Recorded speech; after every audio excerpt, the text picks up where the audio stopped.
Learn. बहुत important topic almost सभी exams के लिए, एनसीएफ यानी नेशनल करिकुलम फ्रेमवर्क, राष्ट्रीय पाठ्यचर्या की रूपरेखा 2005 डिस्कस करेंगे। बहुत बड़ा डॉक्यूमेंट है, बट जो भी इम्पॉर्टेंट पॉइंट्स या एक कंक्लूजन निकल करके आ सकता है, एकदम कंसाइज वे में इसको समझने की कोशिश करेंगे ताकि आपको जो काम के पॉइंट्स हैं वो याद रहें और एग्जाम में आप अप्लाई कर पाएँ। तो डिस्कस करेंगे एनसीएफ को। होपफुली आप सभी बेहतर होंगे। सभी को गुड इवनिंग, नमस्कार, राम राम, सत श्री अकाल, अस्सलाम वालेकुम, what ever you feel connected with. Start करेंगे एनसीएफ 2005। इसके बारे में सारी चीज़ें जानेंगे जो भी महत्वपूर्ण है, जो भी इंपॉर्टेंट पॉइंट्स हैं। अदरवाइज तो ये अपने आप में 100 कुछ पेज का डॉक्यूमेंट है, इतनी मोटी बुकलेट आती है, तो वो तो आप पूरा तो वैसे भी नहीं याद रख सकते हैं। तो डिस्कस करेंगे, आ जाओ एक बार। बहुत बढ़िया।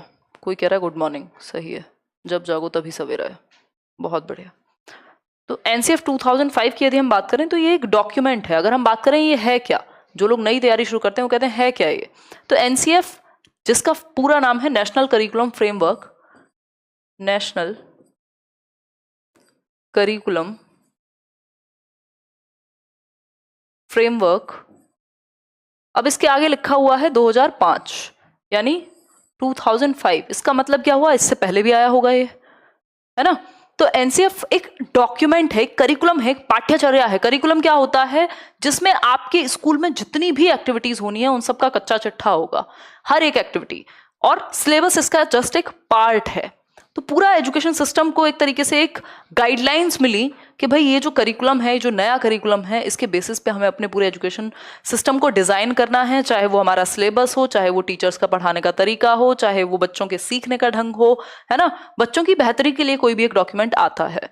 तो ये 4th डॉक्यूमेंट था, ये 4th एनसीएफ है आज तक का। पहला है 1975 में आया, 1975 में पहला एनसीएफ। अगर पूछ ले के कब कब एनसीएफ आए, 1975, देन 1988 यानी 1988, देन ईयर 2000 सन 2000 में, और ये 4th एनसीएफ था जो 2005 में आया। हमारी व्यवस्था कह सकते हैं कंपैरेटिवली ढीली है, अभी तक जो है नई चीज़ें लागू होंगी धीरे धीरे, बट अभी इसी को हम आज तक फॉलो करते आ रहे हैं। ठीक, तो ये कुछ 4 एनसीएफ हैं हमारे पास। हालांकि इसमें बहुत सारी चीज़ें ऐसी हैं जो शायद ज़मीनी स्तर पे आज तक भी लागू ना हुई हो, बट गाइडलाइंस अच्छी हैं। ठीक, तो एक एनसीएफ टीई है जो आपको कहीं कहीं देखने को मिलेगा और क्वेश्चन ऑप्शन देकर के कंफ्यूज भी कर सकता है। एनसीएफ टीई अलग है एनसीएफ से।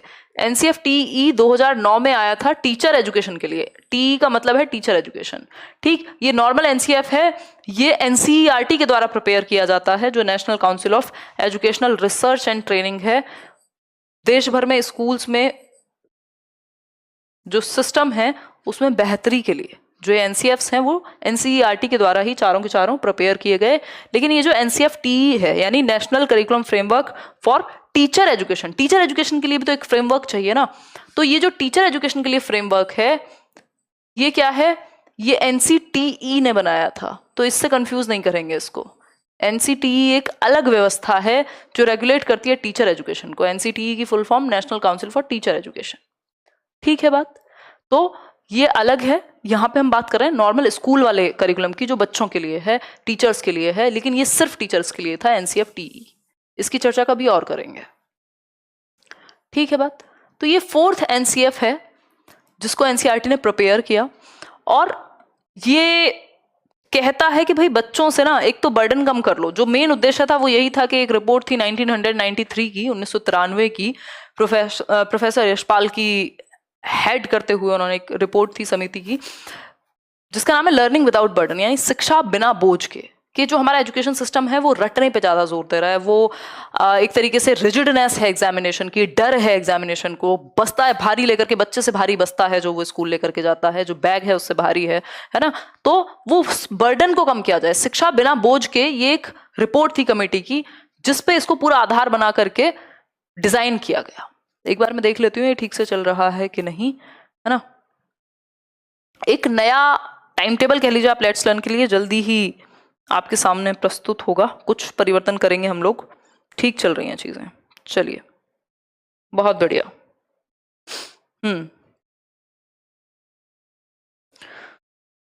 चलिए फिर आगे बढ़ते हैं। हाँ, आज कई दिन बाद हम लोग फिर से मिले हैं। 2005 की अगर हम बात करें एनसीएफ की, तो ये 4th एनसीएफ है और एनसीईआरटी के द्वारा प्रिपेयर किया गया।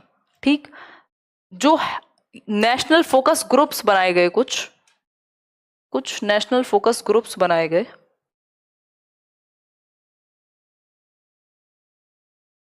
ठीक, नेशनल फोकस ग्रुप्स बनाए गए, 21 नेशनल फोकस ग्रुप बनाए गए, मतलब बेसिकली अलग अलग ग्रुप्स बने जिन्होंने अलग अलग अपनी चेंजेस के प्रावधान दिए। नेशनल फोकस ग्रुप कितने? 21।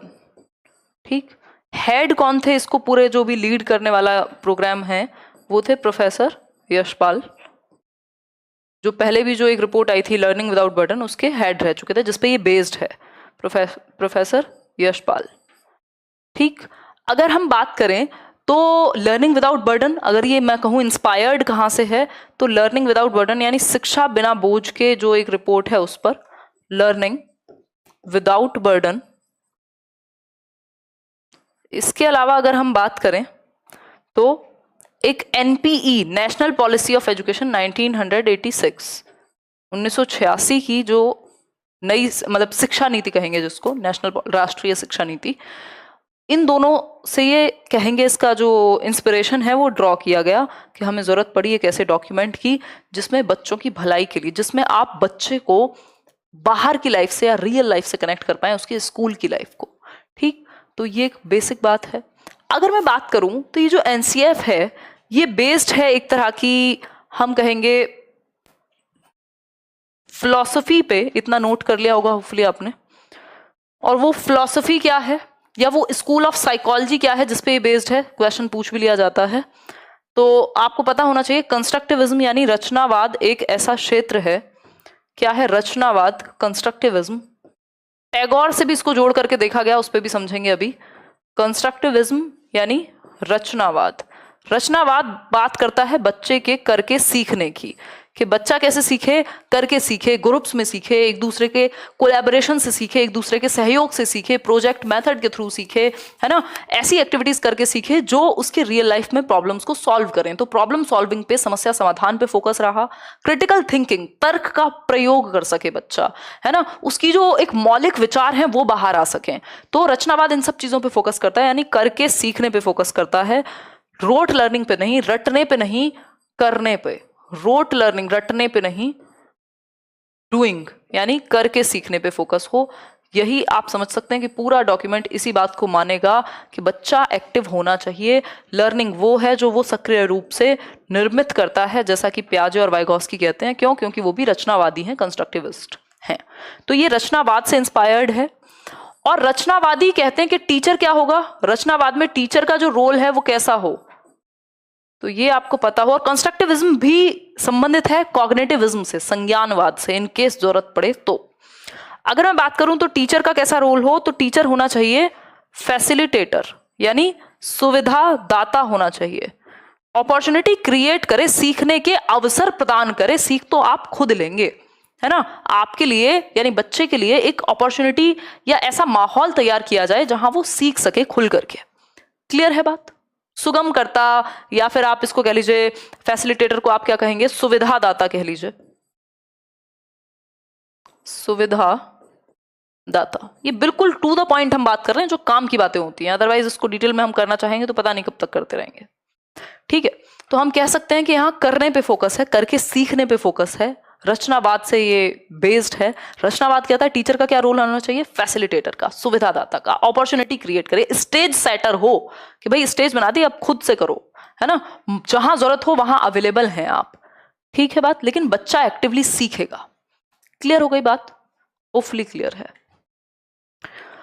यहां तक किसी को कोई डाउट आ रहा हो तो पूछ लो, फिर हम आगे बढ़ेंगे कि ये जो पूरी, इसमें वैसे तो 5 चैप्टर्स हैं अगर हम बात एनसीएफ की करें, बट वो 5 के 5 इंपॉर्टेंट ना होकर के मेन चीज क्रक्स इंपॉर्टेंट है।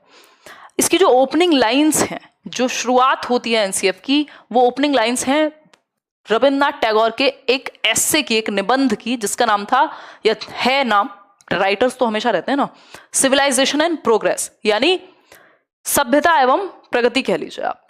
ठीक, सिविलाइजेशन एंड प्रोग्रेस, ये है नाम ऐसे का रविन्द्रनाथ टैगोर के, इससे शुरुआत होती है एनसीएफ की। और इसमें कहा क्या गया, क्यों इसको यूज कर रहे हैं, सिविलाइजेशन एंड प्रोग्रेस को, सभ्यता और प्रगति को, क्यों क्यों क्योंकि टैगोर कह रहे हैं कि दो चीजें बहुत इंपॉर्टेंट हैं बच्चे के लिए, चाइल्डहुड के की एलिमेंट्स हैं एक तरीके से। क्या, एक तो है क्रिएटिव, जिसका एक अपने आप में ही मतलब क्या कह सकते हैं हम, क्रिएटिव स्पिरिट यानी रचनात्मकता, कुछ नया करना, बच्चे का बचपन के गुण हैं एक तरीके से। और दूसरी एक चीज है जेनरस जॉय, मतलब खुशी, एक्सप्रेशन कर पाए, वो अपने आप को एक्सप्रेस कर पाए, वो जो हैप्पीनेस है जो उसके अंदर का एक आर्टिस्ट है वो बाहर ला पाए। तो क्रिएटिव स्पिरिट प्लस क्या है, जेनरस जॉय, मतलब बच्चा खेल खेल में सीखे, बोझ मत बनाइए शिक्षा को, लर्निंग विदाउट बर्डन, लर्निंग बेहतरी के लिए हो, डर के लिए ना हो। तो क्रिएटिव स्पिरिट और जेनरस जॉय क्या है, टू की एलिमेंट्स हैं बचपन के, चाइल्डहुड के, टू की एलिमेंट्स ऑफ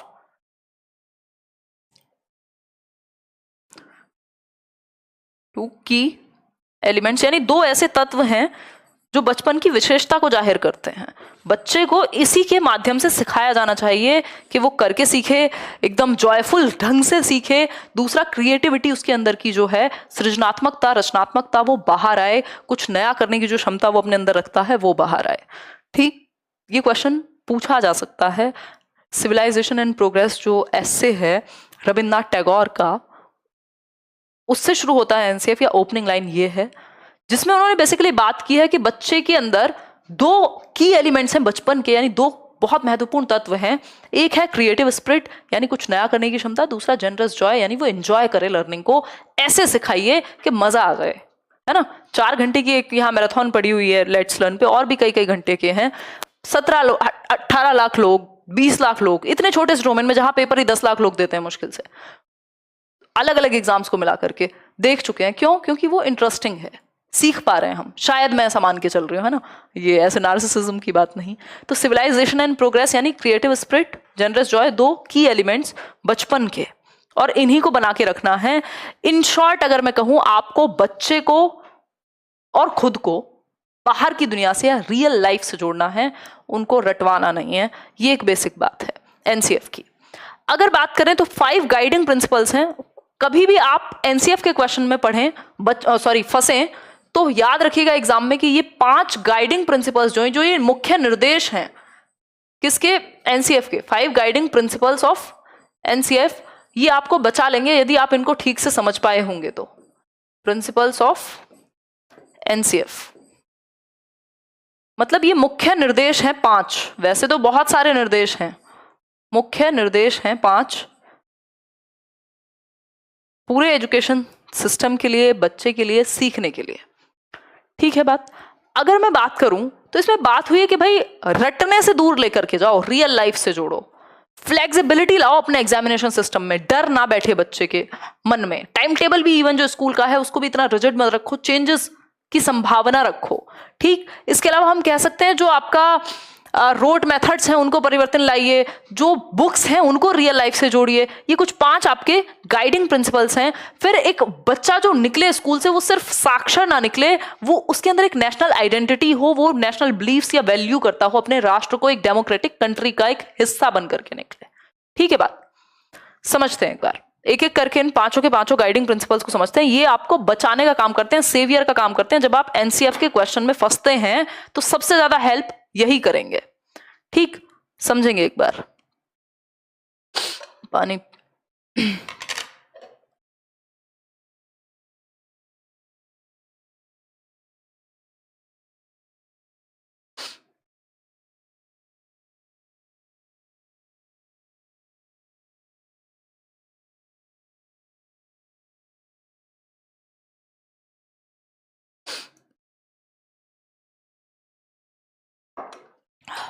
देखिए, अगर हम बात करें इंग्लिश टीचिंग मेथड में कराऊंगी, इंग्लिश पेडागोजी करेंगे कल एक सेशन में, और फिर पैटर्न थोड़ा बदलेगा पढ़ने का। बहुत दिन से थियरीज चल रही हैं, जो आपका यूपी टेट और रीड का मेन सिलेबस है वो हम खत्म कर चुके हैं। कुछ टॉपिक्स हैं जो आप पुरानी प्लेलिस्ट से देखने के लिए मैं रिकमेंड करूंगी।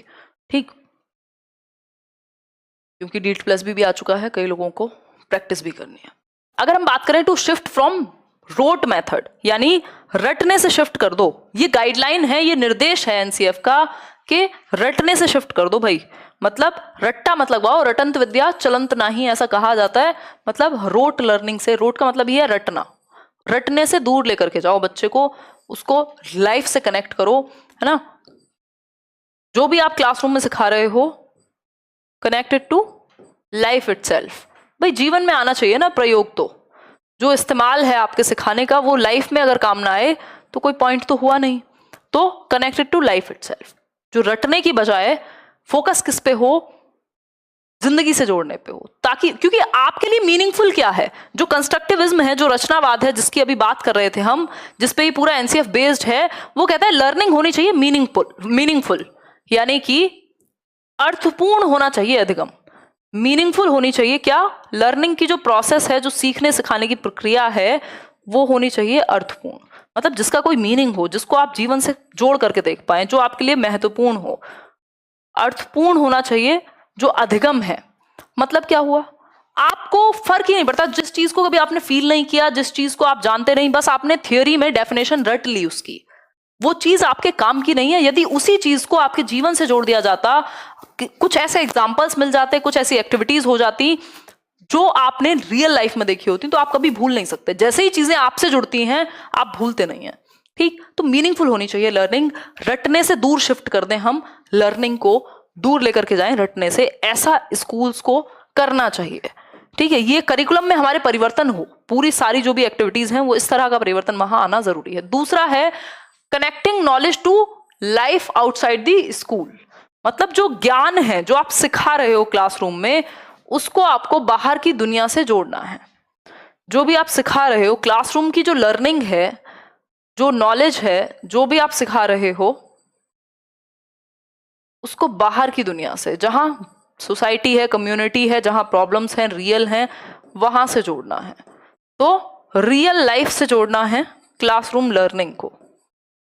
ठीक, वास्तविक जीवन से जोड़ करके हम सिखा पाएंगे तो वो लॉन्ग टर्म में चलेगी। ठीक, एक तो रटवाना नहीं है, दूसरा रटवाने की जरूरत ही नहीं पड़ेगी जैसे ही आप बाहर की दुनिया से जोड़ दोगे क्लासरूम को।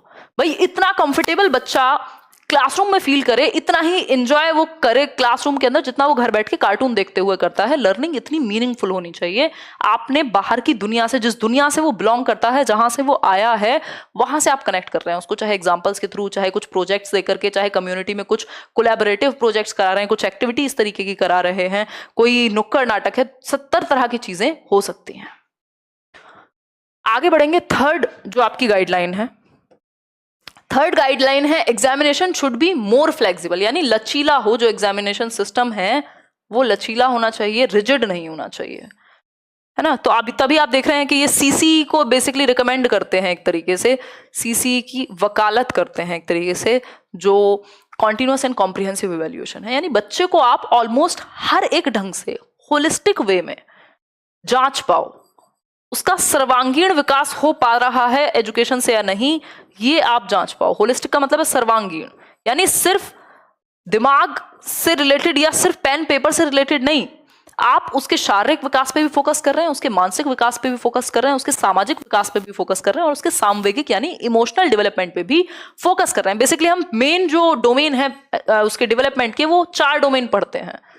फिजिकल, PCSE, फिजिकल कॉग्निटिव यानी दिमाग से संबंधित, फिजिकल यानी शरीर से संबंधित, सोशल यानी हम सोशल बीइंग हैं तो हमें 4 लोगों में रहने की बुद्धि भी होनी चाहिए, और साथ में इमोशनल डेवलपमेंट, हम अपने इमोशंस को क्या कर पाएं, कंट्रोल कर पाएं, सही जगह पे यूज कर पाएं, उनके प्रति अवेयर हो, ये सब क्या है, मैनेज कर पाएं।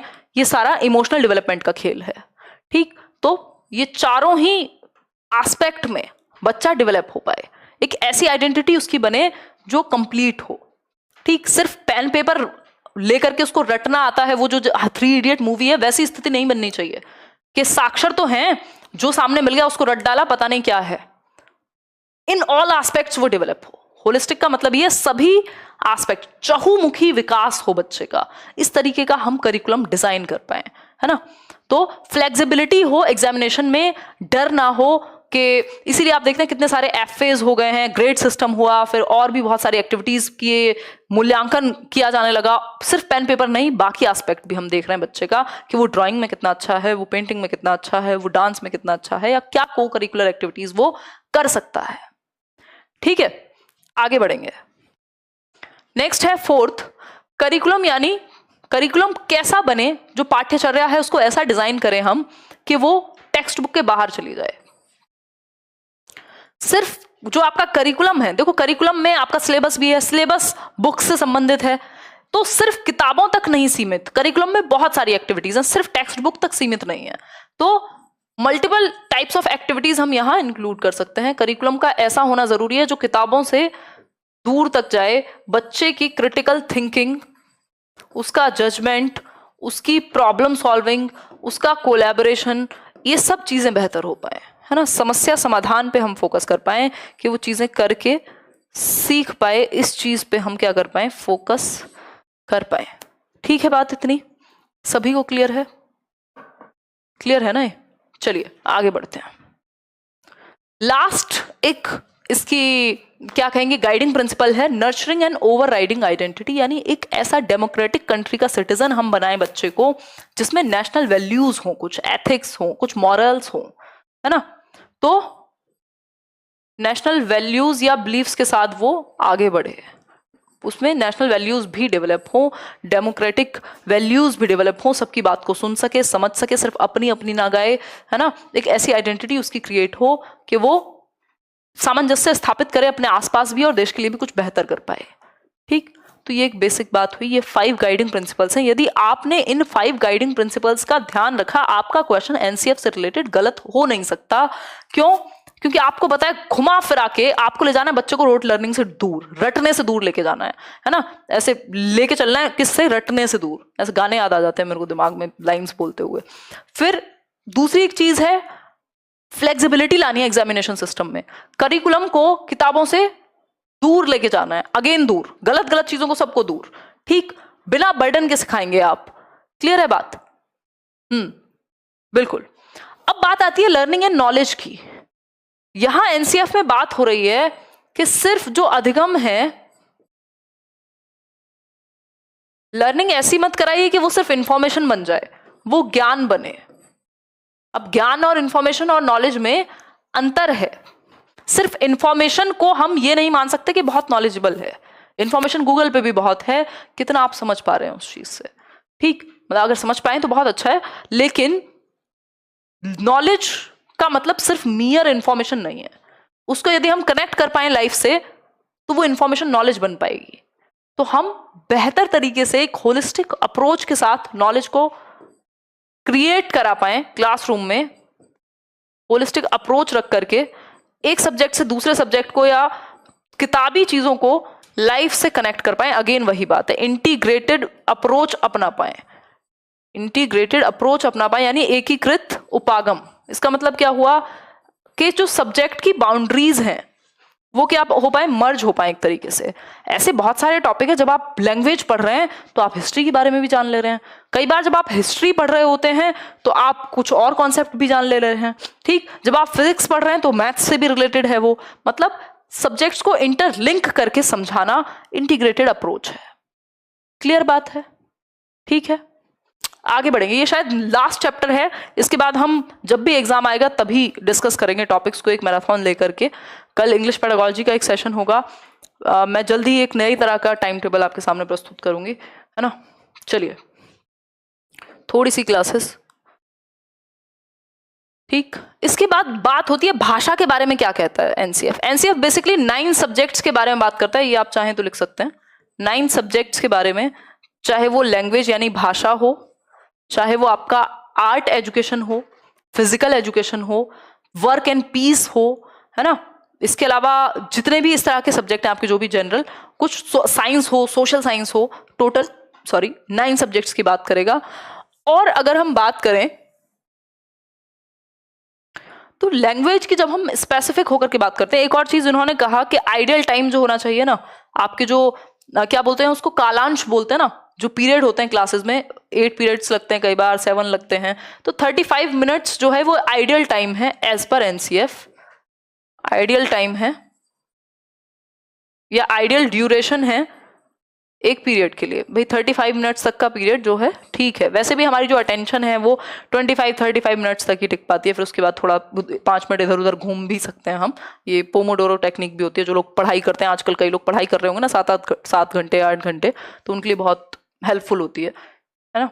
कई बार जब बहुत ज़्यादा थकान हो जाए लंबे समय तक, तब भी आप यूज़ कर सकते हैं। भाई 25 मिनट पढ़ लिए, 5 मिनट का ब्रेक लिया, तो बेसिकली वही है कि आधे घंटे के आसपास हमारी जो अटेंशन है वो ज़्यादा बेहतर रहती है, उसके बाद हमें थोड़े से ब्रेक की आवश्यकता होती है। तो 35 मिनट्स का आइडियल ड्यूरेशन होना चाहिए। क्लियर? आगे बढ़े। अब बात कर रहे थे हम लैंग्वेज की, यानी भाषा की यदि हम बात करें तो लैंग्वेज को पढ़ाने के लिए या लैंग्वेज के विषय में एनसीएफ क्या बात करता है, इस पे हम बात करेंगे। ठीक, अगर मैं बात करूं तो एनसीएफ कहता है कि जो लैंग्वेज है, पहली बात तो जो शिक्षा है वो बच्चे की मदर टंग में दी जानी चाहिए, प्राइमरी लेवल पे तो एटलीस्ट मदर टंग। जो माध्यम है पढ़ाने का वो मातृभाषा हो। मातृभाषा क्या है भाई? जो भी आपके घर में पहली भाषा बोली जाती थी। ठीक, अगर कोई बच्चा है जो पंजाबी जिसके घर में बोली जाती है तो पंजाबी, जिसके घर में हिंदी बोली जाती है उसके घर में हिंदी। मतलब आप बच्चे को ये नहीं कहेंगे कि आके अंग्रेज बन जाओ यहाँ, बल्कि आप उसको अपनी भाषा में खुद को एक्सप्रेस करने देंगे, खुद को अभिव्यक्त करने देंगे। ठीक, तो मदर टंग का ज्यादा से ज्यादा इस्तेमाल।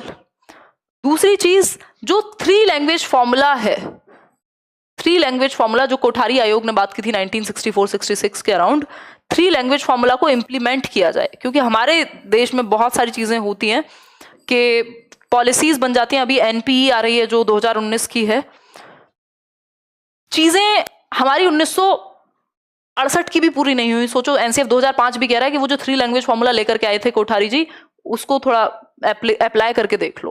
तो ये क्या है? 3 लैंग्वेज फॉर्मूला को अप्लाई करने की बात करेगा, लागू करने की बात करेगा, मानने की बात करेगा। त्रिभाषा सिद्धांत कहते हैं, त्रिभाषा सूत्र कहते हैं। आपने सबने अपने बीएड में, डीएलएड में, बीएलएड में जरूर पढ़ा होगा त्रिभाषा सूत्र। मतलब 3 भाषाएं पढ़ाई जाएं प्राथमिक स्तर पर। पहली भाषा आपकी मदर टंग यानी मातृभाषा। दूसरी भाषा हिंदी हो सकती है, अगर हिंदी मातृभाषा थी तो इंग्लिश हो सकती है। थर्ड लैंग्वेज क्या होगी? कोई भी मॉडर्न इंडियन लैंग्वेज, जो 22 भाषाएं हैं उनमें से कोई भी एक भाषा चलेगी। इसके अलावा अगर हम बात करें, ऐसे भी कुछ राज्य हैं जहां हिंदी नहीं बोली जाती, उस केस में पहली भाषा आपकी मदर टंग ही रहेगी, दूसरी लैंग्वेज हिंदी, तीसरी लैंग्वेज कोई भी एक मॉडर्न इंडियन लैंग्वेज या इंग्लिश। ठीक है बात? तो कुल मिलाकर के 3 लैंग्वेज फॉर्मूला आज थोड़ा सा पढ़ना, वैसे मैं अलग से एक छोटी सी वीडियो भी बना दूंगी इस पे। 3 लैंग्वेज फॉर्मूला यानी त्रिभाषा सूत्र, 3 भाषाएं पढ़ाई जाएं प्राथमिक स्तर तक। दूसरी बात है, एक एनसीएफ बहुत ज्यादा प्रमोट करता है, होपफुली यहां तक नोट कर लिया होगा सबने। एनसीएफ बहुत ज्यादा प्रमोट करता है किस चीज को? मल्टीलिंगुअलिज्म को, बहुभाषिता। अब ये बहुभाषिता क्या बीमारी है भाई? ये है कि भारत जो है एक विविधताओं का देश है। मल्टीलिंगुअलिज्म किसको प्रमोट करता है? मल्टीलिंगुअलिज्म को, यानी बहुभाषिता को। यानी कई भाषाएं बोलने वाले बच्चे क्लास में होंगे और होना भी चाहिए, और आपको उन्हें सिखाना है। यानी मल्टीपल लैंग्वेजेस यदि क्लासरूम में बोली जाती हैं तो आप उसको करेंगे प्रमोट, है ना? लग रहा है बोर्ड ज्यादा यूज हो गया। ठीक, तो हम कह सकते हैं करियर विल पे क्लास का नोटिफिकेशन नहीं मिलता। टाइम तो सेट होता है ना, 7 बजे की क्लास होती है तो उस टाइम आ जाए करो, 5-10 मिनट में शुरू हो जाती है। वैसे मैं देख लूंगी। लैंग्वेज यानी उनसे पूछो कॉल कर करके, ध्यान भटकाते हो यार, फ्लो खराब करते हो। देखो, मल्टीलिंगुअलिज्म यानी बहुभाषिकता। बहुभाषिकता, कई मल्टीपल भाषाएं बोलने वाले बच्चे एक क्लास में होंगे और होने चाहिए, क्योंकि भारत विविधताओं का देश है। एक बच्चा पंजाबी बोली जाती होगी उसके घर में, दूसरा बच्चा संस्कृत बोली जा रही है, तीसरा बच्चा है मलयालम बोली जा रही है, मलयाली आई थिंक, मलयालम नहीं, इसके अलावा तमिल, तेलुगु जो भी है। तो अलग अलग भाषाएं बोलने वाले बच्चे हैं, उन सबको आप एक्सेप्ट करेंगे और मल्टीलिंगुअलिज्म को एक रिसोर्स की तरह मानेंगे, एक संसाधन के रूप में लेंगे, ना कि एक प्रॉब्लम के रूप में। तो बच्चे की मातृभाषा को हमें एक्सेप्ट करना है। बच्चा जो भी घर से लेके आए हमें एक्सेप्ट करना होता है, सिंपल फंडा है। ठीक, तो संसाधन के रूप में, एक टूल के रूप में आप यूज करेंगे लैंग्वेज को। इतनी बात सभी को क्लियर है? सीटेट की गाइडेंस की जो बात कर रहे हैं इस सैटरडे, अभी पैटर्न चेंज होने वाला है यूट्यूब का जो पूरा, मैं जिस तरह से आज तक सेशंस लेते आ रही हूँ, बहुत कई साल से ऐसे ही चल रहा है, बहुत थोड़ा सा चेंज होगा। मैं जल्दी डिस्कस करूँगी एक सेशन में कि किस तरह से सेशंस रहेंगे, क्योंकि बीच में आप लोग भी कंफ्यूज हो जाते हैं, कभी क्लास हो रही है कभी नहीं। ठीक, आगे बढ़ेंगे। तो ये सारी बात है कि लैंग्वेज क्या थी, प्रॉब्लम थी, मतलब प्रॉब्लम नहीं बननी चाहिए लैंग्वेज। इसके अलावा अगर मैं बात करूं तो बहुत सारी प्रॉब्लम्स थी जिनको सॉल्व करने की बात की किसने, एनसीएफ ने, कि भाई बच्चों को आप दंड दे रहे हो। ठीक, इसके अलावा अगर हम बात करें तो बच्चा जो है वो डिस्कम्फर्ट में बैठा हुआ है। इसके अलावा अगर हम बात करें तो जो गर्ल्स हैं उनके लिए एक प्रॉपर सिस्टम नहीं है, चाहे वो टॉयलेट से लेकर के किसी भी तरह की चीज़ें हो। आपका जो